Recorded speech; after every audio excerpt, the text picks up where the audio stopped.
to speak on emotional intelligence. I know that as far as for me, I have emotional intelligence, and that's why a lot of times with certain types of situations that somebody else probably have went through, they probably would have not been able to be calm and collected when it comes down to certain types of situations.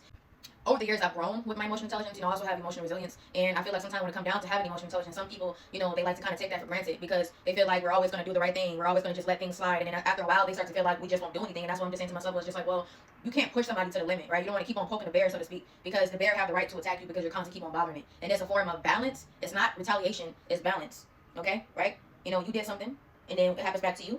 Now it's balance, right? And so because of that, I feel like I don't like when people are trying to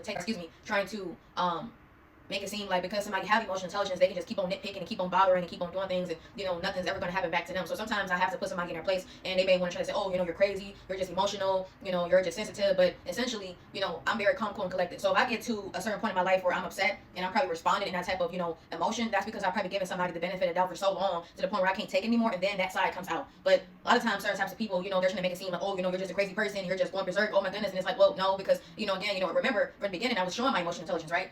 Now I have the right to feel. Why? Because I am a human being. I have emotions, I have feelings, but I also take in consideration to not go overboard. But sometimes that has to happen to let a person know, hey, don't mess with me. Hey, leave me alone. If I'm not bothering you, don't bother me. I didn't do anything to you, and you came to bother me. And then when it happens back to you in whatever form, I'm the villain, I'm the bad guy now. Like, it doesn't work like that. So realize that having emotional intelligence, that is actually a great quality to have, because a lot of people do not have emotional intelligence. That's why some people are dead right now, and that's why also some people are in jail right now. But essentially, I feel like, when it comes down to whatever have you, that I'm getting so irritated and getting so annoyed when people are trying to slander my name and trying to make it seem like I'm some way. But like I said before, if you respect me, I'm going to respect you. If you show me love, I'm going to show you love too. But if you show me the opposite of that, I'm not obligated to keep on pouring into you, because at the end of the day, folks like that get taken advantage of. It's okay to, have love for somebody from a distance when the Bible says love your enemies. But at the same time, you got to also use your discernment and be wise about who you're around, because even the Bible says bad associations spoil useful habits. So if you keep on being around somebody that's pulling you to become angry, it's not that you're a bad person per se, but I mean, eventually that side will come out. You know what I'm trying to say? Because a harsh word stirs up anger. So it's only so much that I can take, or put yourself in a situation you can take, and then eventually that side will come out. So that's why I tell people, stop playing with fire, right? Don't play with fire. Don't try to make it seem like, oh, okay, well, I got away with this last time, or last year, I did this and nothing really happened, because people like that, they like to test people.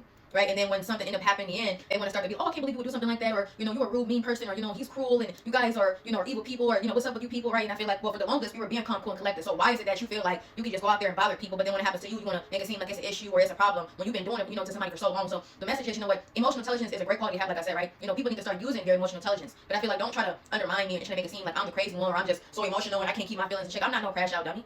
I'm a very calm, cool, collected person. I've had people tell me, you're very, that I'm quiet. I'm very observant. I'm aware of my surroundings. I keep to myself. I'm calm, whatever the situation may be. But it's like once they get me to a certain point, they want to call me crazy. But it's like when they were doing what they're doing to me, they wanted me to just accept that. But then when I came for them and said, hey, back off or leave me alone, or once I stood up for myself, now I'm considered the crazy one. That's why I said people are weird. Like, how can you just allow somebody to just, take what you're trying to give to them, all that negative energy? Like, people have the right to say, hey, back off, like, move around with that. We're not going to keep on tolerating disrespect. Like, it's cool, we cool and everything like that, but at the same time, we are humans and we have the right to get upset. So if you don't want us to act crazy, then you leave us alone. But don't come to us and make it seem like there's beef when it was never a problem, but now it is, right? Because you started it. It's like, don't start nothing, won't be nothing, right? But it seems like folks nowadays, it seems like they don't understand that, and they want to make, point the fingers at you and say you're the bad guy, but they need to look inside the mirror. It's like, look at yourself.